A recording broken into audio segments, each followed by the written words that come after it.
ਵਾਹਿਗੁਰੂ।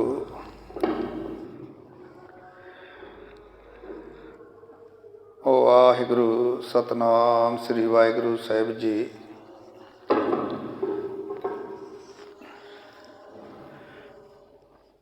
ਪਰਮ ਸਨਮਾਨਯੋਗ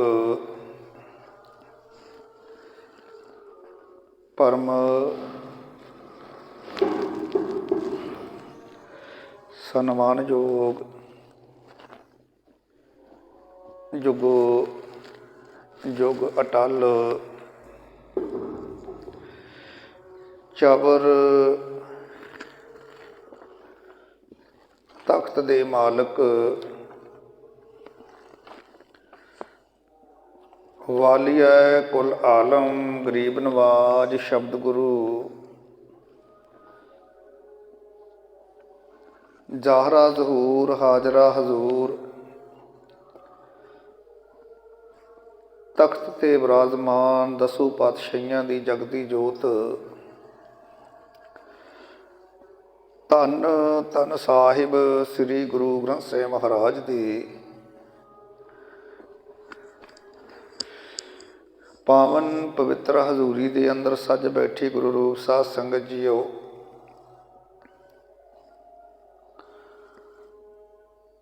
ਆਓ ਮਨ ਬਿਰਤੀਆਂ ਨੂੰ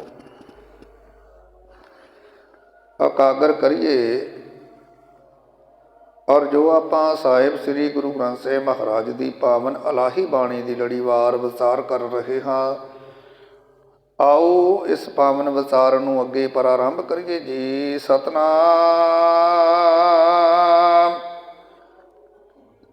ਸ੍ਰੀ ਵਾਹਿਗੁਰੂ ਸਾਹਿਬ ਜੀਆ।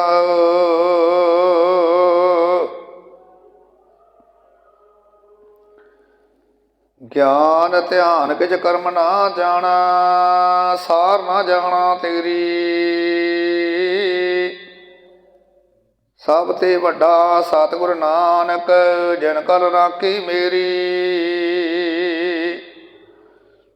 ਸਤਨਾਮ ਸ੍ਰੀ ਵਾਹਿਗੁਰੂ ਜੀ। ਗਉੜੀ ਕਬੀਰ ਜੀ। ਜਬ ਹਮ ਏਕੋ ਏਕ ਕਰ ਜਾਨਿਆ, ਤਬ ਲੋਕਾਂ ਕਾਹੇ ਦੁਖ ਮਾਨਿਆ।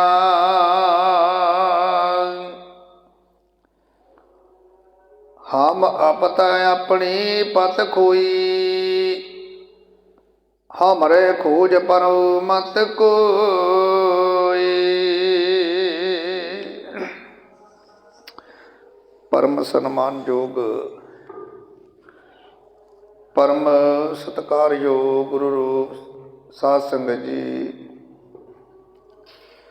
ਅੱਜ ਦੇ ਪਾਵਨ ਪਵਿੱਤਰ ਸ਼ਬਦ ਜਿਨ੍ਹਾਂ ਤੋਂ ਅੱਜ ਦੀ ਇਸ ਪਾਵਨ ਵਿਚਾਰ ਨੂੰ ਪ੍ਰਾਰੰਭ ਕਰਨਾ ਹੈ, ਭਗਤ ਕਬੀਰ ਸਾਹਿਬ ਜੀ ਉਹਨਾਂ ਦੇ ਪਾਵਨ ਪਵਿੱਤਰ ਮੁਖਾਰਬਿੰਦ ਤੋਂ ਉਚਾਰਨ ਹੋਏ ਇਹ ਪਾਵਨ ਸ਼ਬਦ ਰਾਗ ਗਉੜੀ ਦੇ ਅੰਦਰ ਧੰਨ ਧੰਨ ਸਾਹਿਬ ਸ੍ਰੀ ਗੁਰੂ ਗ੍ਰੰਥ ਸਾਹਿਬ ਮਹਾਰਾਜ ਜੀਆਂ ਦੇ ਪਾਵਨ ਪਵਿੱਤਰ ਮੁਕੱਦਸ ਅੰਗ 326 ਦੇ ਉੱਪਰ ਸੁਭਾਏਮਾਨ ਹਨ। ਸ਼੍ਰੋਮਣੀ ਭਗਤ ਕਬੀਰ ਸਾਹਿਬ ਜੀ ਨੇ ਕਿਰਪਾ ਕੀਤੀ, ਕਹਿਣ ਲੱਗੇ ਜਬ ਹਮ ਏਕੋ ਏਕ ਕਰ ਜਾਨਿਆ, ਤਬ ਲੋਕਾਂ ਕਾਹੇ ਦੁੱਖ ਮਾਨਿਆ। ਕਿ ਭਾਈ ਜਦੋਂ ਅਸੀਂ ਭਾਵ ਕਿ ਮੈਂ ਇਹ ਸਮਝ ਲਿਆ ਕਿ ਸਭ ਥਾਈਂ ਇੱਕ ਪਰਮਾਤਮਾ ਹੀ ਵਿਆਪਕ ਹੈ, ਕਿਉਂਕਿ ਜਦੋਂ ਭਗਤ ਕਬੀਰ ਸਾਹਿਬ ਜੀ ਨੇ ਗੱਲ ਕਹੀ ਨਾ ਕਿ ਹਰ ਥਾਂ ਤੇ ਪਰਮਾਤਮਾ ਮੌਜੂਦ ਹੈ, ਹਰ ਜੀਵ ਅੰਦਰ ਮੌਜੂਦ ਹੈ, ਜਰੇ ਜਰੇ ਅੰਦਰ ਮੌਜੂਦ ਹੈ, ਤਾਂ ਉਸ ਸਮੇਂ ਦੇ ਜਿਹੜੇ ਧਰਮ ਦੇ ਆਗੂ ਸਨ, ਵੱਖ ਵੱਖ ਧਰਮਾਂ ਦੇ, ਉਹਨਾਂ ਨੇ ਭਗਤ ਸਾਹਿਬ ਜੀ ਦਾ ਵਿਰੋਧ ਵੀ ਕੀਤਾ ਔਰ ਵਿਰੋਧ ਕਰਕੇ ਕਈ ਤਰ੍ਹਾਂ ਦੇ ਦੁੱਖ ਵੀ ਭਗਤ ਕਬੀਰ ਸਾਹਿਬ ਜੀ ਨੂੰ ਦਿੱਤੇ। ਯਾਚਨਾ ਵੀ ਦਿੱਤੀਆਂ ਗਈਆਂ। ਤਾਂ ਭਗਤ ਸਾਹਿਬ ਜੀ ਫਿਰ ਉਸ ਵਿਥਿਆ ਨੂੰ ਬਿਆਨ ਕਰਦੇ ਵੀ ਜਬ ਹਮ ਏਕੋ ਏਕ ਕਰ ਜਾਣਿਆ। ਭਾਈ ਜਦੋਂ ਮੈਂ ਇਹ ਸਮਝ ਲਿਆ ਕਿ ਹਰ ਥਾਂ ਤੇ ਪਰਮਾਤਮਾ ਮੌਜੂਦ ਹੈ ਔਰ ਪਰਮਾਤਮਾ ਵੀ ਇੱਕ ਇੱਕ ਦੋ ਚਾਰ ਨਹੀਂ, ਤਾਂ ਫਿਰ ਕਹਿੰਦੇ ਪਤਾ ਨਹੀਂ ਲੋਕਾਂ ਨੇ ਇਸ ਗੱਲ ਨੂੰ ਬੁਰਾ ਕਿਉਂ ਮਨਾ ਲਿਆ। ਤਬ ਲੋਗਾ ਕਾਹੇ ਦੁੱਖ ਮਾਨਿਆ, ਕਿਉਂ ਦੁੱਖ ਲੱਗਿਆ ਲੋਕਾਂ ਨੂੰ? ਕਿਉਂਕਿ ਦੁੱਖ ਤਾਂ ਲੱਗਿਆ ਕਿ ਜਿਹੜੇ ਉਸ ਸਮੇਂ ਦੇ ਪੁਜਾਰੀ ਤਬਕਾ ਸੀ, ਉਹਨਾਂ ਨੇ ਕਿਸੇ ਨੇ ਕ੍ਰਿਸ਼ਨ ਨੂੰ ਰੱਬ ਮੰਨਿਆ, ਕਿਸੇ ਨੇ ਰਾਮ ਨੂੰ ਰੱਬ ਮੰਨਿਆ, ਕਿਸੇ ਨੇ ਸ਼ਿਵ ਜੀ ਨੂੰ ਰੱਬ ਮੰਨਿਆ, ਕਿਸੇ ਨੇ ਕਿਸੇ ਦੇਵੀ ਦੇਵਤੇ ਨੂੰ ਰੱਬ ਮੰਨਿਆ, ਕਿਸੇ ਨੇ ਕਿਸੇ ਮੂਰਤੀ ਨੂੰ ਰੱਬ ਮੰਨਿਆ। ਅਲੱਗ ਅਲੱਗ ਰੱਬ ਸੀ ਉਹਨਾਂ ਦੇ। ਤੇ ਜਦੋਂ ਭਗਤ ਸਾਹਿਬ ਜੀ ਨੇ ਕਹਿਤਾ ਵੀ ਰੱਬ ਤਾਂ ਇੱਕ ਹੈ ਤੇ ਹਰ ਥਾਂ ਤੇ ਵਿਆਪਕ ਹੈ, ਤੇ ਇਹ ਸੁਭਾਵਿਕ ਸੀ ਕਿ ਭਗਤ ਸਾਹਿਬ ਜੀ ਦਾ ਵਿਰੋਧ ਹੋਣਾ ਹੀ ਹੋਣਾ ਸੀ। ਤਾਂ ਉਹਨਾਂ ਨੂੰ ਦੁੱਖ ਵੀ ਲੱਗਿਆ ਤੇ ਵਿਰੋਧ ਵੀ ਕੀਤਾ। ਹੁਣ ਅੱਗੇ ਭਗਤ ਸਾਹਿਬ ਕਹਿੰਦੇ, ਹਾਂ ਮੈਂ ਆਪਣੇ ਆਪਣੀ ਪਤ ਕੋਈ, ਹਮਰੇ ਖੋਜ ਪਰੋ ਮਤ ਕੋਈ। ਭਾਈ ਮੈਂ ਤਾਂ ਹਮ ਆਪਤ ਹੈ ਆਪਣੀ ਪਤ ਕੋਈ। ਹੁਣ ਮੈਂ ਨਸੰਗ ਹੋ ਗਿਆ ਤੇ ਮੈਨੂੰ ਇਹ ਪਰਵਾਹ ਨਹੀਂ ਕਿ ਕੋਈ ਮਨੁੱਖ ਮੇਰੀ ਇੱਜ਼ਤ ਕਰੇ ਜਾਂ ਨਾ ਕਰੇ। ਹਮ ਆਪਤ ਹੈ ਆਪਣੀ ਪਤ ਕੋਈ, ਹਮਰੇ ਖੋਜ ਪਰੋ ਮਤ ਕੋਈ। ਭਗਤ ਸਾਹਿਬ ਜੀ ਕਹਿੰਦੇ ਹੁਣ ਮੈਂ ਨਸੰਗ ਹੋ ਗਿਆ, ਮੈਨੂੰ ਬਿਲਕੁਲ ਵੀ ਪਰਵਾਹ ਨਹੀਂ ਕੋਈ ਮੇਰੀ ਇੱਜ਼ਤ ਕਰੇ ਜਾਂ ਨਾ ਕਰੇ। ਪਰ ਕਹਿਣ ਲੱਗੇ ਤੁਹਾਨੂੰ ਲੋਕਾਂ ਨੂੰ ਜਗਤ ਵਿੱਚ ਮਨ ਵਡਿਆਈ ਦਾ ਖਿਆਲ ਹੈ। ਪਰ ਭਗਤ ਸਾਹਿਬ ਜੀ ਕਹਿੰਦੇ ਹੇ ਭਾਈ ਹਮਰੇ ਖੋਜ ਪਰੋ ਮਤ ਕੋਈ। ਤੁਹਾਨੂੰ ਤਾਂ ਹੈ ਲੋਕਾਂ ਨੂੰ ਇਸ ਜਗਤ ਦੇ ਅੰਦਰ ਆਪਣੀ ਵਡਿਆਈ ਦਾ ਖਿਆਲ ਹੈ, ਤੇ ਇਸ ਵਾਸਤੇ ਜਿਸ ਰਾਏ ਮੈਂ ਪਿਆ ਹਾਂ ਉਸ ਰਾਏ ਮੇਰੇ ਪਿੱਛੇ ਨਾ ਤੁਰਿਓ, ਕਿਉਂਕਿ ਇੱਥੇ ਅਪਮਾਨ ਹੀ ਅਪਮਾਨ ਹੋਣਾ ਹੈ। ਉਹਨਾਂ ਲੋਕਾਂ ਨੇ ਅਪਮਾਨ ਕਰਨਾ ਜਿਹੜੇ ਰੱਬ ਜਿਨ੍ਹਾਂ ਨੇ ਵੱਖ ਵੱਖ ਬਣਾ ਕੇ ਬੈਠੇ ਹੋਏ। ਹਮਰੇ ਖੋਜ ਪਰੋ ਮਤ ਕੋਈ। ਇਸ ਕਰਕੇ ਕਹਿਣ ਲੱਗੇ ਤੁਹਾਨੂੰ ਇਹ ਹੈ ਵੀ ਸਾਨੂੰ ਵਡਿਆਈ ਮਿਲੇ ਲੋਕਾਂ ਦੇ ਵਿੱਚ ਜਗਤ ਦੇ ਵਿੱਚ, ਤੇ ਜਿਹੜੇ ਰਾਹ 'ਤੇ ਮੈਂ ਤੁਰਿਆ ਇਹਦੇ ਰਾਹ 'ਤੇ ਇਸ ਤਰ੍ਹਾਂ ਨਹੀਂ ਹੋਣਾ। ਇੱਥੇ ਲੋਕਾਂ ਦੀ ਵਡਿਆਈ ਤਾਂ ਮਿਲਣੀ ਨਹੀਂ, ਵਡਿਆਈ ਮਿਲਣੀ ਤੇ ਰੱਬ ਦੇ ਘਰ 'ਚੋਂ ਮਿਲਣੀ ਹੈ।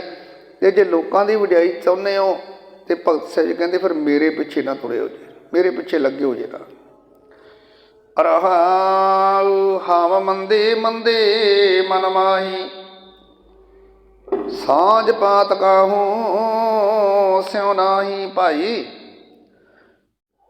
ਭਗਤ ਸਾਹਿਬ ਕਹਿੰਦੇ ਜੇ ਮੈਂ ਭੈੜਾ ਹਾਂ ਤਾਂ ਆਪਣੇ ਅੰਦਰ ਹੀ ਹਾਂ। ਕਹਿੰਦੇ ਜੇ ਹਮ ਮੰਦੇ, ਜੇ ਮੈਂ ਮੰਦਾ ਹੈ ਭੈੜਾ ਵਾਂ ਮੰਦੇ ਮਨ ਮਾਹੀ, ਤਾਂ ਮੈਂ ਆਪਣੇ ਮਨ ਕਰਕੇ ਹਾਂ। ਕਿਸੇ ਨੂੰ ਇਸ ਗੱਲ ਨਾਲ ਕੀ ਮਤਲਬ।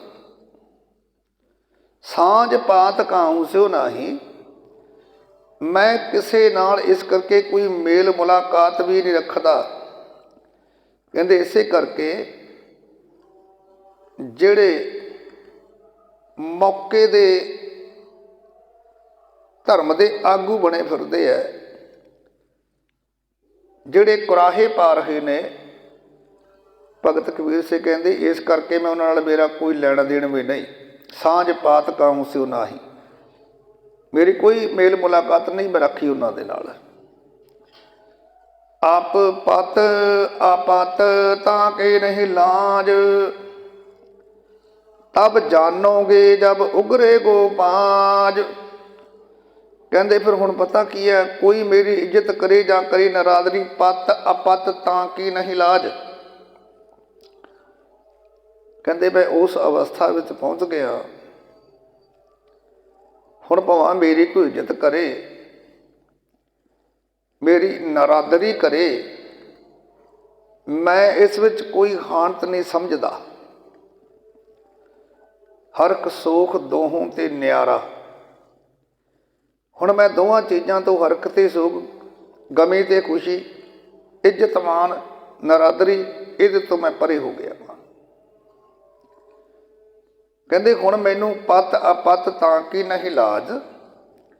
ਭਾਈ ਕੋਈ ਮੇਰੀ ਕਰੇ ਇੱਜ਼ਤ ਤੇ ਬੇਸ਼ੱਕ ਮੇਰੀ ਕਰੇ ਕੋਈ ਨਰਾਦਰੀ, ਮੈਂ ਇਸ ਵਿੱਚ ਕੋਈ ਆਪਣੀ ਹਾਨਤ ਭਾਵ ਕੇ ਹਾਨੀ ਨਹੀਂ ਸਮਝਦਾ। ਕਿਉਂ? ਕਿਉਂਕਿ ਤੁਹਾਨੂੰ ਵੀ ਤਦੋਂ ਸਮਝ ਆਵੇਗੀ ਕਿ ਅਸਲ ਇੱਜ਼ਤ ਜਾਂ ਨਰਾਦਰੀ ਹੈ ਕਿਹੜੀ। ਤਬ ਜਾਣੋਗੇ, ਉਸ ਸਮੇਂ ਜਾਣੋਗੇ, ਸਮਝੋਗੇ। ਜਬ ਉਗਰੇ ਗੋਪਾਲ, ਜਦੋਂ ਤੁਹਾਨੂੰ ਇਸ ਗੱਲ ਦੀ ਸਮਝ ਪਈ ਕਿ ਇਹ ਦੁਨਿਆਵੀ ਨਰਾਦਰੀ ਤੇ ਮਾਣ ਸਤਿਕਾਰ, ਇਹ ਅਸਲ ਹੈ ਕਿ ਉਸ ਦਾਤੇ ਦੇ ਘਰ ਦੇ ਵਿੱਚ ਇੱਜ਼ਤ ਮਾਨ ਮਿਲਣਾ ਉਹ ਅਸਲ ਹੈ।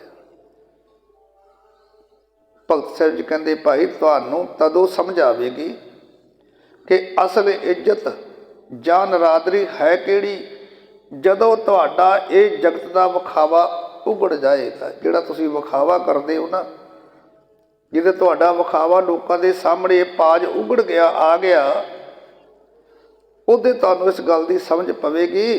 ਕਹੋ ਕਬੀਰ ਪਤ ਹਰ ਪ੍ਰਵਾਨ, ਸਰਬ ਤਿਆਗ ਭਜ ਕੇਵਲ ਰਾਮ। ਤੇ ਅੱਗੇ ਭਗਤ ਸਾਹਿਬ ਜੀ ਕਹਿਣ ਲੱਗੇ, ਕਹੋ ਕਬੀਰ ਪਤ ਹਰ ਪ੍ਰਵਾਨ। ਹੇ ਕਬੀਰ, ਕਹਿੰਦੇ ਆਖ ਵੀ ਅਸਲ ਇੱਜ਼ਤ ਉਸੇ ਦੀ ਹੈ ਜਿਸ ਨੂੰ ਪ੍ਰਮਾਤਮਾ ਕਬੂਲ ਕਰ ਲਵੇ। ਕਹੋ ਕਬੀਰ ਪਤ, ਕਿਹੜੀ ਪਤ? ਹਰ ਪ੍ਰਵਾਨ, ਜਿਹਨੂੰ ਹਰੀ ਪ੍ਰਵਾਨ ਕਰ ਲਵੇ, ਜਿਹਨੂੰ ਦਾਤਾ ਆਪਣੇ ਘਰ ਵਿੱਚ ਕਬੂਲ ਕਰ ਲਵੇ। ਕਹਿੰਦੇ ਬਸ ਸਮਝ ਲਿਓ ਅਸਲ ਇੱਜ਼ਤ ਹੈ ਉਹਦੀ। ਤੇ ਜਿਹਨੂੰ ਧੱਕੇ ਮਾਰ ਕੇ ਆਪਣੇ ਘਰ ਚੋਂ ਕੱਢ ਦੇਵੇ, ਫਿਰ ਉਹਦੀ ਇੱਜ਼ਤ ਕਾਹਦੀ ਹੈ? ਕਿਉਂਕਿ ਗੁਰਬਾਣੀ ਨੇ ਕਿਹਾ ਵੀ ਜੇ ਰੱਬ ਦਾ ਧੱਕਿਆ ਬੰਦਾ ਨਾ, ਉਹਨੂੰ ਕਿਤੇ ਵੀ ਟਿਕਾਣਾ ਨਹੀਂ ਮਿਲ ਸਕਦਾ। ਕਿਸੇ ਦੁਨਿਆਵੀ ਘਰ ਚੋਂ ਧੱਕੇ ਪੈ ਗਏ, ਦੂਜਾ ਘਰ ਸਤਿਕਾਰ ਕਰ ਲਵੇਗਾ ਵੀ ਆ ਜਾ ਤੂੰ ਸਾਡੇ ਘਰੇ, ਇੱਥੇ ਸਤਿਕਾਰ ਹੋ ਸਕਦਾ ਹੈ। ਪਰ ਜਿੱਦੇ ਰੱਬ ਦੇ ਘਰ ਵਿੱਚੋਂ ਧੱਕੇ ਪੈ ਗਏ, ਦੁਨੀਆ ਦਾ ਕੋਈ ਵੀ ਇਨਸਾਨ, ਕੋਈ ਬੰਦਾ ਉਹਨੂੰ ਆਦਰ ਮਾਨ ਦੇ ਹੀ ਨਹੀਂ ਸਕਦਾ। ਤੇ ਬਾਬਾ ਜੀ ਕਹਿੰਦੇ ਵੀ ਅਸਲ ਇੱਜ਼ਤ ਉਹ ਹੈ ਜਿਹੜੀ ਉਹਦੇ ਘਰ ਵਿੱਚ ਮਿਲੇ। ਤੇ ਇੱਜ਼ਤ ਅਸਲ ਉਹ ਆ ਜਿਹੜਾ ਉਹਦੇ ਘਰ ਵਿੱਚ ਕਬੂਲ ਹੋ ਜਾਵੇ। ਤੇ ਬਾਬਾ ਕਹਿਣ ਲੱਗੇ ਤਾਂ ਤੇ ਹੇ ਕਬੀਰ, ਕਹਿੰਦੇ ਹੋਰ ਸਭ ਕੁਝ ਭਾਵ ਦੁਨੀਆ ਦੇ ਲੋਕ ਲਾਜ ਛੱਡ ਦੇ ਤੇ ਇੱਕੋ ਇੱਕ ਕਰਮ ਕਰ, ਉਹ ਹੈ ਪਰਮਾਤਮਾ ਦਾ। ਸਰਬ ਤਿਆਗ ਭਜ ਕੇਵਲ ਰਾਮ। ਸਰਬ ਤਿਆਗ, ਸਾਰੇ ਧੰਦੇ ਛੱਡ, ਸਾਰਾ ਮਾਨ ਅਪਮਾਨ ਛੱਡ ਦੇ, ਇੱਜ਼ਤ ਨਰਾਦਰੀ ਛੱਡ ਦੇ ਤੇ ਕਰਮ ਇੱਕ ਕਰ, ਉਹ ਹੈ ਪਰਮਾਤਮਾ ਦਾ ਸਿਮਰਨ ਕਰਿਆ ਕਰ। ਭਜ, ਭਜਨ ਕਰ, ਕੇਵਲ ਨਾਮ, ਉਸ ਹਰੀ ਪਰਮਾਤਮਾ ਦਾ ਨਾਮ। ਅੱਗੇ ਹੁਣ ਭਗਤ ਸਾਹਿਬ ਜੀ ਨੇ ਨਾ ਇਸ ਪੂਰੇ ਸ਼ਬਦ ਦਾ ਜੋ ਅਰਥ ਕਰੀਏ ਤਾਂ ਭਗਤ ਸਾਹਿਬ ਜੀ ਕਹਿੰਦੇ ਵੀ ਭਾਈ ਦੁਨੀਆ ਦੇ ਬੰਦੇ, ਆਮ ਮਨੁੱਖ, ਲੋਕ ਲਾਜ ਦੇ ਪਿੱਛੇ ਮਰਦੇ ਮਰਦੇ ਭਗਤ ਜਨਾਂ ਨੂੰ ਕੁਤਰਕਾਂ ਕਰਦੇ ਨੇ। ਭਗਤੀ ਬੰਦਗੀ ਸਿਮਰਨ ਕਰਨ ਵਾਲਿਆਂ ਨੂੰ ਵੀ ਮਾੜਾ ਕਹਿਣ ਤੋਂ ਗੁਰੇਜ਼ ਨਹੀਂ ਕਰਦੇ, ਉਹਨਾਂ 'ਤੇ ਵੀ ਤੁਹਮਤਾਂ ਲਾਉਂਦੇ ਨੇ। ਕਿਉਂ? ਕਿਉਂਕਿ ਬੰਦਗੀ ਵਾਲੇ ਮਨੁੱਖ ਕੋਲ ਲਾਜ ਛੱਡ ਕੇ, ਲੋਕ ਲਾਜ ਛੱਡ ਕੇ ਸਭ ਜੀਆਂ ਨਾਲ ਇੱਕੋ ਜਿਹਾ ਵਰਤਾਓ ਰੱਖਦੇ ਨੇ। ਜਿਹੜੇ ਬੰਦਗੀ ਕਰਨ ਵਾਲੇ ਆ ਨਾ, ਕਿ ਭਾਈ ਜਿਹੜੇ ਬੰਦਗੀ ਵਾਲੇ ਆ, ਉਹ ਬੰਦਗੀ ਵਾਲੇ ਭਗਤ ਜਨ ਮਨੁੱਖ ਲੋਕ ਲਾਜ ਛੱਡ ਕੇ ਸਭ ਜੀਆਂ ਦੇ ਨਾਲ ਇੱਕੋ ਜਿਹਾ ਵਰਤਾਵਾ ਕਰਦੇ ਨੇ। ਉਹਦੇ ਘਰ ਵਿੱਚ ਰਾਜਾ ਆ ਜਾਵੇ, ਉਹਦੇ ਘਰ ਵਿੱਚ ਭਿਖਾਰੀ ਆ ਜਾਵੇ, ਅਮੀਰ ਆ ਜਾਵੇ, ਗਰੀਬ ਆ ਜਾਵੇ, ਉਹਨਾਂ ਨੇ ਇੱਕੋ ਜਿਹਾ ਵਰਤਾਵਾ ਕਰਨਾ ਹੈ। ਤੇ ਭਗਤ ਸਾਹਿਬ ਜੀ ਕਹਿੰਦੇ ਆਹੀ ਕਾਰਨ ਹੈ। ਪਰ ਦੁਨੀਆ ਦੇ ਇਹ ਆਦਰ ਜਾਂ ਨਰਾਦਰੀ ਪ੍ਰਭੂ ਦੀ ਹਜ਼ੂਰੀ ਵਿੱਚ ਕਿਸੇ ਲੇਖੇ ਨਹੀਂ। ਦੁਨੀਆ ਦੇ ਵਿੱਚ ਤਾਂ ਨਰਾਦਰੀ ਮਿਲੇ, ਇੱਜ਼ਤ ਮਾਨ ਮਿਲੇ, ਉਹਦੇ ਘਰ ਵਿੱਚ ਇਹਦਾ ਕੋਈ ਲੇਖਾ ਨਹੀਂ ਹੈ। ਉੱਥੇ ਤੱਕ ਕੇਵਲ ਤੇ ਕੇਵਲ ਬੰਦਗੀ ਕੀਤੀ ਕਬੂਲ ਹੋਣੀ ਹੈ, ਉੱਥੇ ਸਿਮਰਨ ਕੀਤਾ ਕਬੂਲ ਹੋਵੇਗਾ। ਅੱਗੇ ਭਗਤ ਸਾਹਿਬ ਜੀ ਨੇ ਇੱਕ ਸ਼ਬਦ ਅੰਦਰ ਨਾ ਕੁਛ ਖੰਡਨ ਕੀਤਾ ਹੈ, ਕਈਆਂ ਮੱਤਾਂ ਦਾ ਖੰਡਨ ਕਰਤਾ।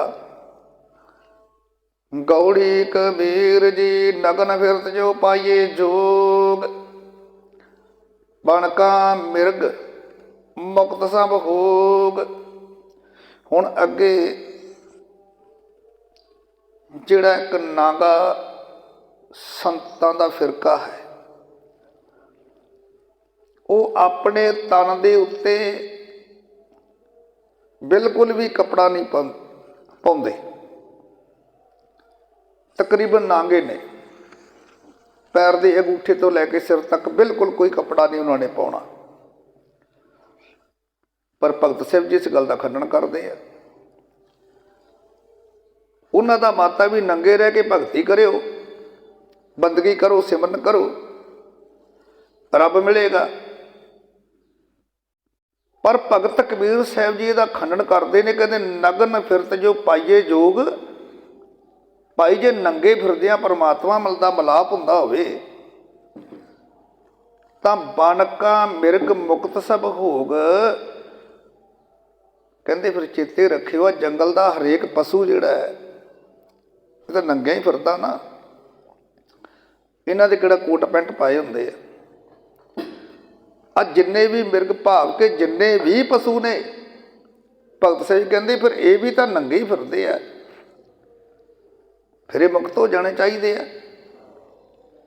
ਜੇ ਨੰਗੇ ਰਿਹਾ ਮੁਕਤੀ ਮਿਲਦੀ ਹੋਵੇ, ਰੱਬ ਮਿਲਦਾ ਹੋਵੇ, ਪਰਮਾਤਮਾ ਦਾ ਮਿਲਾਪ ਹੋ ਸਕਦਾ ਹੈ, ਤਾਂ ਜੰਗਲ ਦੇ ਵਿੱਚ ਜਿੰਨੇ ਵੀ ਪਸ਼ੂ ਫਿਰਦੇ ਨੇ, ਸਾਰੇ ਨਗਰ ਨੇ, ਇਹ ਮੁਕਤ ਹੋ ਜਾਣੇ ਚਾਹੀਦੇ ਨੇ। ਅੱਗੇ ਕਹਿੰਦੇ ਕਿਆ ਬਾਂਦੇ ਕਿਆ ਨਾਂਗੇ ਕਿਆ ਬਾਂਦੇ ਚਾਮ, ਜਬ ਨੇ ਚੀਨਸ ਆਤਮ ਰਾਮ। ਕਹਿੰਦੇ ਇੱਕ ਗੱਲ ਹੈ ਵੀ ਵੇਖੋ, ਕਿਆ ਨਾਂਗੇ ਕਿਆ ਬਾਧੇ ਚਾਮ, ਜਬ ਨੇ ਚੀਨਸ ਆਤਮ ਰਾਮ। ਹੇ ਭਾਈ, ਜਦ ਤੱਕ ਤੂੰ ਪਰਮਾਤਮਾ ਨੂੰ ਨਹੀਂ ਪਛਾਣਦਾ, ਉਹਨਾਂ ਚੱਕਰ ਨੰਗੇ ਰਿਆਂ ਕੀ ਸੌਰ ਜਾਣਾ ਹੈ, ਤੇ ਪਿੰਡੇ ਦੇ ਉੱਤੇ ਚੰਮ ਲਪੇਟ ਲਿਆ ਤੇ ਕੀ ਮਿਲ ਜਾਣਾ ਹੈ। ਕਈ ਕੇਵਲ ਚੰਮ ਲਪੇਟ ਕੇ ਵੀ ਫਿਰਦੇ ਆ ਨਾ। ਤੇ ਭਗਤ ਸਾਹਿਬ ਜੀ ਕਹਿੰਦੇ ਭਾਵਾਂ ਤੂੰ ਨੰਗਾ ਹੋ ਕੇ ਤੁਰਿਆ ਫਿਰ, ਨਿਰਵਸਤਰ ਹੋ ਕੇ ਭਗਤੀ ਕਰ, ਤੇ ਭਾਵਾਂ ਥੋੜਾ ਜਿਹਾ ਚਮੜਾ ਲੈ ਕੇ ਲਪੇਟ ਕੇ ਭਗਤੀ ਕਰ। ਇਹ ਗੱਲ ਚੇਤੇ ਰੱਖੀ, ਜਿੰਨ ਤੱਕ ਰੱਬ ਨੂੰ ਨਹੀਂ ਤੂੰ ਪਛਾਣਦਾ, ਕੁਛ ਵੀ ਤੇਰੇ ਪੱਲੇ ਪੈਣਾ ਨਹੀਂ, ਇਹ ਸਾਰਾ ਤੇਰਾ ਪਖੰਡ ਹੀ ਹੋਵੇਗਾ। ਰਹਾਉ ਮੂੰਡ ਮਡਾਏ ਜੋ ਸਿਧ ਪਾਈ, ਮੁਕਤੀ ਭੇੜ ਨਾ ਗਈਆ ਕਾਈ। ਹੁਣ ਅੱਗੇ ਮੂੰਡ ਮਡਾਏ ਭਾਵ ਕੇ ਜਿਹੜੇ ਕੇਵਲ ਤੇ ਕੇਵਲ ਮੁੰਡਨ ਕਰਾ ਲਿਆ, ਸਿਰ ਬਣਾ ਲਿਆ, ਦਾੜੀ ਮੁੱਛਾਂ ਬਣਾ ਲੀਆਂ, ਤੇ ਕਹਿੰਦੇ ਵੀ ਮੁੰਡਨ ਕਰਾ ਲਿਆ ਤੇ ਬਸ ਹੁਣ ਰੱਬ ਮਿਲ ਜਾਵੇਗਾ। ਇਹਦਾ ਵੀ ਖੰਡਨ ਕੀਤਾ। ਕਹਿੰਦੇ ਜੇ ਸਿਰ ਮਨਾਇਆ ਸਿੱਧੀ ਮਿਲ ਸਕਦੀ ਹੈ, ਤਾਂ ਫਿਰ ਕਹਿੰਦੇ ਕੀ ਕਾਰਨ। ਆ ਭੇਡ ਤਾਂ ਕਹਿੰਦੇ ਹਰ 6 ਮਹੀਨਿਆਂ ਬਾਅਦ ਹੀ ਮੁੰਨੀ ਦੀ ਹੈ ਨਾ। ਭੇਡਾਂ ਜਿਹੜੀਆਂ ਮੁਕਤੀ ਭੇਡ ਨਾ ਗਈਆਂ ਕਾਈ। ਭਾਈ ਜੇ ਸਿਰ ਮਨਾਇਆ ਸਿੱਧੀ ਮਿਲ ਸਕਦੀ ਆ, ਤਾਂ ਇਹ ਕੀ ਕਾਰਨ ਹੈ ਕਿ ਕੋਈ ਵੀ ਭੇਡ ਹੁਣ ਤੱਕ ਮੁਕਤ ਕਿਉਂ ਨਹੀਂ ਹੋਈ। ਕਿਉਂਕਿ ਹਰ 6 ਮਹੀਨਿਆਂ ਬਾਅਦ ਭੇਡ ਮੁੰਨੀ ਜਾਂਦੀ ਆ, ਫਿਰ ਭੇਡ ਨੂੰ ਮੁਕਤੀ ਮਿਲਣੀ ਚਾਹੀਦੀ ਹੈ। ਤਾਂ ਅੱਗੇ ਕਹਿਣ ਲੱਗੇ ਬਿੰਦ ਰਾਖ ਜੋ ਤਰੀਏ ਭਾਈ, ਖੁਸਰੇ ਕਿਉਂ ਨਾ ਪਰਮਗਤ ਪਾਈ। ਕਹਿੰਦੇ ਭਾਈ ਜੇ ਬਾਲ ਜਤੀ ਰਿਹਾ ਸੰਸਾਰ ਸਮੁੰਦੋਂ ਤਰ ਸਕੀਦਾ, ਤੇ ਕਹਿੰਦੇ ਫਿਰ ਹੀਜੜਾ ਜਿਹੜਾ ਹੈ ਇਹ ਵੀ ਤਾਂ ਬਾਲ ਜਤੀ ਹੈ ਨਾ, ਫਿਰ ਇਹਨੂੰ ਮੁਕਤੀ ਮਿਲ ਜਾਣੀ ਚਾਹੀਦੀ ਹੈ। ਇਹਨੂੰ ਮੁਕਤੀ ਕਿਉਂ ਨਹੀਂ ਮਿਲੀ। ਫਿਰ ਬਿੰਦ ਰਾਖ ਜੋ ਤਰੀਏ ਭਾਈ, ਖੁਸਰੇ ਕਿਉਂ ਨਾ ਪਰਮਗਤ ਭਾਈ। ਕਹਿੰਦੇ ਜੇ ਬਾਲ ਜਤੀ ਰਿਹਾ ਸੰਸਾਰ ਸਮੁੰਦਰ ਤੋਂ ਤਰ ਸਕੀਦਾ ਹੈ, ਤੇ ਆ ਕਿੰਨਰ ਹੀਜੜੇ ਕਹਿੰਦੇ ਫਿਰ ਇਹਨਾਂ ਨੂੰ ਵੀ ਮੁਕਤੀ ਮਿਲ ਜਾਣੀ ਚਾਹੀਦੀ, ਇਹ ਮੁਕਤ ਕਿਉਂ ਨਹੀਂ ਹੋਏ। ਤੇ ਫਿਰ ਅਖੀਰ ਵਿੱਚ ਭਗਤ ਸਾਹਿਬ ਕਹਿੰਦੇ ਕਹੋ ਕਬੀਰ ਸੁਣੋ ਨਰ ਭਾਈ, ਰਾਮ ਨਾਮ ਬਿਨ ਕਿਨ ਗਤ ਪਾਈ। ਅਖੀਰ ਵਿੱਚ ਫੈਸਲਾ ਕਰ ਦਿੱਤਾ ਭਗਤ ਕਬੀਰ ਸਾਹਿਬ ਜੀ ਨੇ, ਕਹੋ ਕਬੀਰ ਸੁਣੋ ਨਰ ਭਾਈ, ਹੇ ਭਾਈ ਐ ਮਨੁੱਖੋ ਆ ਮੇਰੀ ਗੱਲ ਸੁਣਨਾ ਕਰੋ। ਕਬੀਰ ਤੁਹਾਨੂੰ ਦੱਸਣ ਲੱਗਿਆ, ਕਹਿੰਦੇ ਨਾ ਤਾਂ ਨੰਗੇ ਫਿਰਿਆ ਰੱਬ ਮਿਲਣਾ ਹੈ, ਨਾ ਜਤੀ ਹੋ ਕੇ ਰੱਬ ਮਿਲਣਾ ਹੈ, ਨਾ ਮੁੰਡਨ ਕਲਾਇਆ ਰੱਬ ਮਿਲਣਾ ਹੈ। ਤੇ ਮਿਲੂ ਕਿਵੇਂ?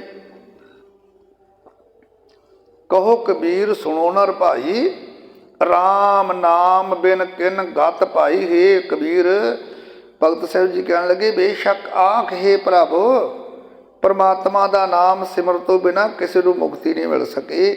ਉਹ ਜਿੰਨੇ ਮਰਜ਼ੀ ਕੋਈ ਪਖੰਡ ਕਰ ਲਵੇ, ਤੇ ਜਿਹਨੇ ਨਾਮ ਸਿਮਰਨ ਕਰਨਾ ਉਹ ਗ੍ਰਸਤੀ ਜੀਵਨ ਵਿੱਚ ਰਹਿ ਕੇ ਘਰੇ ਬੈਠਿਆਂ ਵੀ ਕਰ ਸਕਦਾ ਹੈ।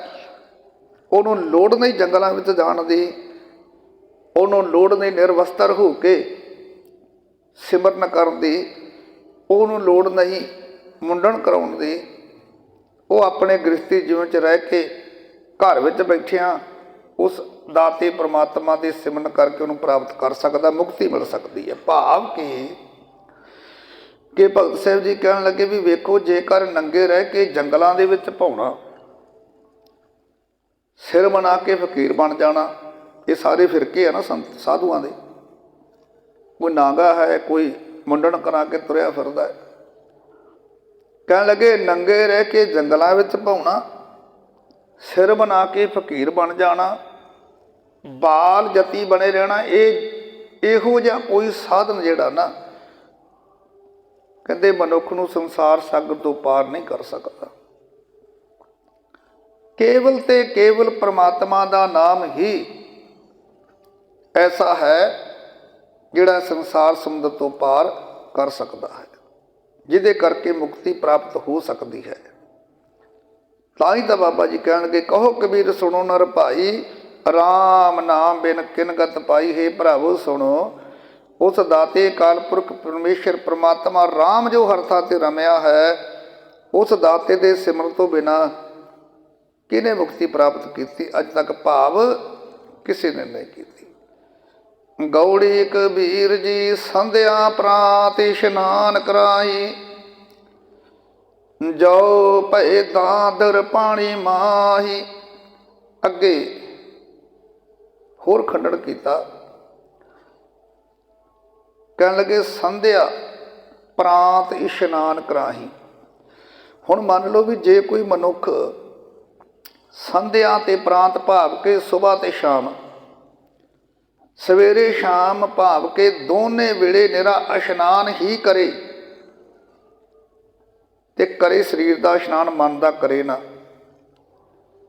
ਮਨ ਦੇ ਅੰਦਰ ਕਪਟ ਹੋਵੇ, ਕਦੇ ਰੱਬ ਦਾ ਸ਼ੁਕਰਾਨਾ ਨਹੀਂ ਕਰਦਾ, ਕਦੇ ਬੰਦਗੀ ਸਿਮਰਨ ਨਹੀਂ ਕਰਦਾ, ਤੇ ਕੇਵਲ ਇਸ ਗੱਲ ਤੇ ਜ਼ੋਰ ਦੇਵੇ ਵੀ ਸੁਬਾਹ ਇਸ਼ਨਾਨ ਕਰ ਲਿਆ, ਅੰਮ੍ਰਿਤ ਵੇਲੇ ਉੱਠ ਕੇ ਕਰ ਲਿਆ, ਸ਼ਾਮ ਨੂੰ ਕਰ ਲਿਆ ਤੇ ਬਸ ਮੈਂ ਮੁਕਤ ਹੋ ਜਾਊਂਗਾ। ਭਗਤ ਸਾਹਿਬ ਜੀ ਕਹਿੰਦੇ ਐਂ ਵੀ ਨਹੀਂ ਹੋ ਸਕਦਾ ਵੀ ਜਿਹੜਾ ਮਨੁੱਖ ਸਵੇਰੇ ਤੇ ਸ਼ਾਮ ਨੂੰ ਭਾਵ ਕੇ ਦੋਨੇ ਵੇਲੇ ਕੇਵਲ ਤੇ ਕੇਵਲ ਇਸ਼ਨਾਨ ਕਰਦੇ ਤੇ ਸਮਝਦੇ ਕਿ ਅਸੀਂ ਹੁਣ ਪਵਿੱਤਰ ਹੋ ਗਏ ਹਾਂ। ਕਹਿੰਦੇ ਫਿਰ ਇੱਕ ਗੱਲ ਚੇਤੇ ਰੱਖਿਓ, ਜੋ ਭਏ ਦਾਦੁਰ ਪਾਣੀ ਵਾਹੀ। ਦਾਦਰ ਕਹਿੰਦੇ ਨੇ ਡੱਡੂ ਨੂੰ। ਕਹਿੰਦੇ ਮੰਨ ਲਓ ਫਿਰ ਉਹ ਤਾਂ ਪਾਣੀ ਦੇ ਡੱਡੂ ਵਰਗੇ ਹੈ। ਉਹ ਇਉਂ ਹਨ ਜਿਵੇਂ ਪਾਣੀ ਵਿੱਚ ਡੱਡੂ ਵਸ ਰਿਹਾ ਹੋਵੇ। ਹੁਣ ਡੱਡੂ ਤਾਂ ਸਦੀਵ ਪਾਣੀ 'ਚ ਹੈ, ਫਿਰ ਉਹਨੂੰ ਮੁਕਤੀ ਮਿਲ ਜਾਣੀ ਚਾਹੀਦੀ ਹੈ। ਵਸਦਾ ਪਾਣੀ ਵਿੱਚ ਹੈ ਪਰ ਖਾਂਦਾ ਤਾਂ ਫਿਰ ਵੀ ਜਲ ਹੀ ਹੈ ਨਾ। ਇਸੇ ਤਰ੍ਹਾਂ ਕੇਵਲ ਇਸ਼ਨਾਨ ਕਰਨ ਨਾਲ ਬਾਬਾ ਕਬੀਰ ਸਿੰਘ ਕਹਿੰਦੇ ਮੁਕਤੀ ਨਹੀਂ ਮਿਲ ਸਕਦੀ। ਅੱਗੇ ਭਗਤ ਜੀ ਕਹਿਣ ਲੱਗੇ ਜੋ ਪੇ ਰਾਮ ਰਾਮ ਰਤਨਾਹੀ, ते सब धर्म राय कै जाही, जो पै राम राम रत नाही। ते सब धर्म राय के जाही, पर जेकर ਉਹਨਾਂ ਦੇ ਹਿਰਦੇ ਵਿੱਚ ਪਰਮਾਤਮਾ ਦਾ ਨਾਮ ਦਾ ਪਿਆਰ ਨਹੀਂ ਤਾਂ ਉਹ ਸਾਰੇ ਫਿਰ ਧਰਮ ਰਾਜ ਦੇ ਵਸ ਪੈਂਦੇ ਹਨ। ਭਾਵ ਕਿ ਉਹਨਾਂ ਦਾ ਲੇਖਾ ਫਿਰ ਧਰਮ ਰਾਜ ਲੈਂਦਾ। ਫਿਰ ਕਹਿ ਦਿੰਦੇ ਬਾਬਾ ਕਬੀਰ ਸਾਹਿਬ ਜੀ, ਧਰਮ ਰਾਏ ਜਬ ਲੇਖਾ ਮੰਗੇ ਕਿਆ ਮੁਖ ਲੈ ਕੇ ਜਾਹੇਗਾ, ਸਿਮਰਨ ਭਜਨ ਦਇਆ ਨਹੀਂ ਕੀਨੀ, ਤਉ ਮੁਖ ਚੋਟਾਂ ਖਾਹੇਗਾ। ਫਿਰ ਨਹਾਈ ਚੱਲ, ਸੁਬਾਹ ਸ਼ਾਮ ਛੱਡ ਕੇ ਭਾਵੇਂ 2-2 ਘੰਟਿਆਂ ਬਾਅਦ ਨਹਾਈ ਚੱਲ, ਕਰ ਇਸ਼ਨਾਨ।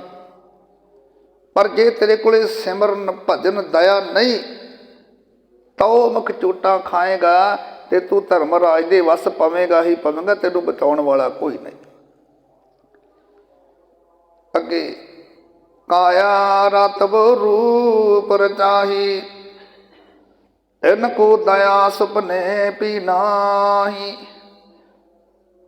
ਹੁਣ ਅੱਗੇ ਭਗਤ ਸਾਹਿਬ ਕਹਿੰਦੇ ਕਾਇਆ ਰਤ ਬਹੁ ਰੂਪ ਰਚਾਹੀ। ਹੁਣ ਕਈ ਮਨੁੱਖ ਸਰੀਰ ਤੇ ਮੂੰਹ ਵਿੱਚ ਹੀ, ਭਾਵ ਕੇ ਸਰੀਰ ਨੂੰ ਪਾਲਣ ਦੀ ਖਾਤਰ ਕਈ ਭੇਖ ਬਣਾਉਂਦੇ ਨੇ, ਤੇ ਉਹਨਾਂ ਨੂੰ ਕਦੇ ਸੁਪਨੇ ਵਿੱਚ ਵੀ ਦਇਆ ਨਹੀਂ ਆਈ। ਕੇਵਲ ਆਪਣੇ ਸਰੀਰ ਦੀ ਪਾਲਣਾ ਦੇ ਲਈ, ਦੁਨਿਆਵੀ ਧਨ ਦੇ ਲਈ ਬਹੁ ਰੂਪ ਰਚਾਹੀ, ਕਈ ਤਰ੍ਹਾਂ ਦੇ ਰੂਪ ਧਾਰ ਲੈਂਦੇ ਜੀ, ਕਈ ਤਰ੍ਹਾਂ ਦੇ ਪਖੰਡ ਕਰਦੇ। ਕਹਿਣ ਤੋਂ ਭਾਵ ਤਿੰਨ ਕੋ ਦਇਆ ਸੁਪਨੇ ਵੀ ਨਾਹੀ, ਉਹਨਾਂ ਨੂੰ ਕਦੇ ਸੁਪਨੇ ਵਿੱਚ ਵੀ ਦਇਆ ਨਹੀਂ ਆਈ। ਤੇ ਭਗਤ ਸਾਹਿਬ ਜੀ ਕਹਿਣ ਲੱਗੇ ਉਹਨਾਂ ਦਾ ਹਿਰਦਾ ਕਦੇ ਵੀ ਦਰਵਿਆ ਨਹੀਂ, ਕਦੇ ਵੀ ਉਹਨਾਂ ਦੇ ਹਿਰਦੇ ਵਿੱਚ ਇਹ ਦਇਆ ਉਪਜਦੀ ਨਹੀਂ।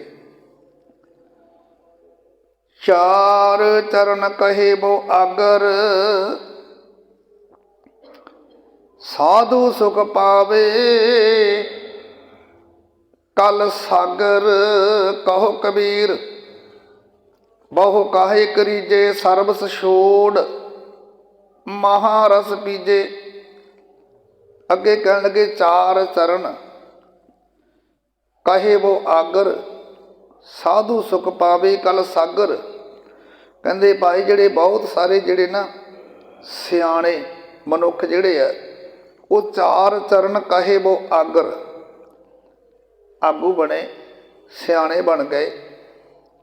ਤੇ ਬਹੁਤ ਸਿਆਣੇ ਮਨੁੱਖ ਚਾਰ ਵੇਦ ਆਦਿਕ ਜਿਹੜੇ ਧਾਰਮਿਕ ਗ੍ਰੰਥ ਨੇ, ਇਹ ਧਾਰਮਿਕ ਪੁਸਤਕਾਂ ਨੂੰ ਹੀ ਨਿਰੇ ਪੜ੍ਹਦੇ ਨੇ। ਪਰ ਜਿਹਨਾਂ ਪੜ੍ਹਨ ਨਾਲ ਕੀ ਬਣੇ? ਕਹਿੰਦੇ ਕੇਵਲ ਇਹਨਾਂ ਗ੍ਰੰਥਾਂ ਨੂੰ ਪੜ੍ਹਨਾ, ਚਾਹੇ ਆਪਾਂ ਧੰਨ ਗੁਰੂ ਗ੍ਰੰਥ ਸਾਹਿਬ ਮਹਾਰਾਜ ਦੀ ਪਾਵਨ ਬਾਣੀ ਤੇ ਲਾ ਲਈਏ, ਕਿ ਕੇਵਲ ਪੜ੍ਹਨ ਦੇ ਨਾਲ ਜਾਂ ਸੁਣਨ ਦੇ ਨਾਲ ਕੀ ਹੋਵੇਗਾ? ਜੇਕਰ ਅਸੀਂ ਬਾਣੀ ਨੂੰ ਹਿਰਦੇ ਅੰਦਰ ਨਹੀਂ ਵਸਾਇਆ, ਜੇ ਅਸੀਂ ਪਾਵਨ ਬਾਣੀ ਨੂੰ, ਇਸ ਮਰਿਆਦਾ ਨੂੰ, ਇਸ ਸਿੱਖਿਆ ਨੂੰ, ਇਸ ਉਪਦੇਸ਼ ਨੂੰ ਨਹੀਂ ਆਪਣੇ ਹਿਰਦੇ 'ਚ ਵਸਾਵਾਂਗੇ, ਤੇ ਪੜ੍ਹਨ ਦੇ ਨਾਲ ਕੀ ਹੋਣਾ? ਤਾਂ ਇਸੇ ਤਰ੍ਹਾਂ ਭਗਤ ਸਾਹਿਬ ਜੀ ਕਹਿੰਦੇ ਚਾਰ ਚਰਨ ਕਾਹੇ ਬੋ ਆਗਰ, ਸਾਧੂ ਸੁਖ ਪਾਵੇ ਕਲ ਸਾਗਰ। ਭਾਈ ਬਹੁਤ ਸਿਆਣੇ ਮਨੁੱਖ ਜਿਹੜੇ ਆ, ਉਹ ਚਾਰ ਵੇਦ ਆਦਿਕ ਧਾਰਮਿਕ ਜਿਹੜੇ ਧਾਰਮਿਕ ਗ੍ਰੰਥ, ਧਰਮ ਪੁਸਤਕਾਂ ਨੂੰ ਹੀ ਨਿਰੇ ਪੜ੍ਹਦੇ ਨੇ। ਪਰ ਨਿਰਾ ਪੜ੍ਹਨ ਨਾਲ ਹੋ ਕੇ ਇਸ ਸੰਸਾਰ ਸਮੁੰਦਰ ਵਿੱਚ ਸਿਰਫ ਸੰਤ ਜਨ ਹੀ ਅਸਲ ਸੁੱਖ ਮਾਣਦੇ ਹਨ। ਭਾਵ ਕਿ ਉਹ ਸੁੱਖ ਮਾਣਦੇ ਨੇ ਜਿਹੜੇ ਇਹਨਾਂ ਧਾਰਮਿਕ ਗ੍ਰੰਥਾਂ ਨੂੰ ਪੜ੍ਹਿਆ ਤੇ ਜਾਂ ਸੁਣਿਆ ਤੇ ਫਿਰ ਹਿਰਦੇ ਅੰਦਰ ਵਸਾਇਆ ਵੀ। ਸਾਧੂ ਸੁਖ ਪਾਵੇ ਕਲ ਸਾਗਰ, ਕਹਿੰਦੇ ਉਹ ਇਸ ਕਲ ਸਾਗਰ, ਇਸ ਕਲਯੁਗ ਦੇ ਅੰਦਰ, ਇਸ ਸੰਸਾਰ ਸਮੁੰਦਰ ਦੇ ਅੰਦਰ ਉਹ ਹੀ ਸੁੱਖ ਪ੍ਰਾਪਤ ਕਰਦੇ ਹਨ। ਕਹੋ ਕਬੀਰ ਬਹੁ ਕਾਹੇ ਕਰੀਜੈ, ਸਰਬਸ ਛੋੜ ਮਹਾਰਸ ਪੀਜੇ। ਹੇ ਕਬੀਰ ਆਖ, ਕਹਿੰਦੇ ਸਾਰੀਆਂ ਜਿਹੜੀਆਂ ਵਿਚਾਰਾਂ ਨਾਲ ਜੋ ਆਪਾਂ ਉੱਤੋਂ ਦੋ ਸ਼ਬਦ ਭਗਤ ਸਾਹਿਬ ਜੀ ਨੇ ਲਏ, ਇਹਦਾ ਸਾਰਾ ਨਿਚੋੜ ਕੱਢ ਦਿੱਤਾ। ਕਹਿੰਦੇ ਕਹੋ ਕਬੀਰ ਬਹੁ ਕਾਹੇ ਕਰੀਜੇ, ਕਹਿੰਦੇ ਬਾਹਲੀਆਂ ਗੱਲਾਂ ਕਰਨ ਦੀ ਲੋੜ ਨਹੀਂ। ਸਰਬਟ ਛੋੜ ਮਹਾਰਸ ਪੀਜੇ, ਕਿ ਹੇ ਕਬੀਰ ਆਖ ਸਾਰੀਆਂ ਵਿਚਾਰਾਂ ਦਾ ਨਿਚੋੜ ਇਹ ਹੈ ਕਿ ਸਭ ਪਦਾਰਥਾਂ ਦਾ ਮੋਹ ਛੱਡ, ਦੁਨਿਆਵੀ ਪਦਾਰਥਾਂ ਦਾ, ਇਹਦਾ ਮੋਹ ਛੱਡ ਕੇ ਤੇ ਕੇਵਲ ਉਸ ਅਕਾਲ ਪੁਰਖ ਪਰਮੇਸ਼ਰ ਪਰਮਾਤਮਾ ਦੇ ਨਾਮ ਰਸ ਨੂੰ ਪੀਣਾ ਚਾਹੀਦਾ ਹੈ। ਸਰਬਤ ਛੋੜ ਮਹਾਰਸ, ਜੋ ਮਹਾਰਸ ਹੈ ਸਾਰੇ ਰਸਾਂ ਤੋਂ ਜਿਹੜਾ ਸਵਾਦਿਸ਼ਟ ਹੈ, ਆਨੰਦਦਾਇਕ ਹੈ। ਭਗਤ ਕਬੀਰ ਸਾਹਿਬ ਜੀ ਕਹਿੰਦੇ, ਭਾਈ ਸਾਰੇ ਕਾਸੇ ਦਾ ਇੱਕੋ ਹੀ ਨਿਚੋੜ ਹੈ। ਨਾ ਨਿਰਵਸਤਰ ਰਹਿ ਕੇ ਰੱਬ ਮਿਲ ਸਕਦਾ ਹੈ, ਨਾ ਮੁੰਡਣ ਕਰਾਇਆ ਰੱਬ ਮਿਲ ਸਕਦਾ ਹੈ, ਨਾ ਸੁਬਾਹ ਸ਼ਾਮ ਨਹਾਉਣਾ ਰੱਬ ਮਿਲ ਸਕਦਾ ਹੈ, ਨਾ ਬਾਲ ਜਤੀ ਰਿਹਾ ਰੱਬ ਮਿਲ ਸਕਦਾ ਹੈ। ਬਸ ਜੇ ਰੱਬ ਨੂੰ ਪਾਉਣਾ ਹੈ ਤੇ ਜਿਵੇਂ ਬਾਬਾ ਬੁੱਲਾ ਸਿੰਘ ਨੇ ਕਿਹਾ, ਬੁੱਲਿਆ ਰੱਬ ਦਾ ਕੀ ਪਾਉਣਾ, ਇੱਧਰੋਂ ਪੱਟਣਾ ਤੇ ਇੱਧਰ ਲਾਉਣਾ, ਔਖਾ ਕੰਮ ਇਹੀ ਹੈ। ਇੱਧਰੋਂ ਪੱਟ ਕੇ ਮਨ ਨੂੰ ਇੱਧਰ ਲਾਉਣਾ, ਇਹੀ ਸਭ ਤੋਂ ਵੱਡਾ ਔਖਾ ਕੰਮ ਹੈ।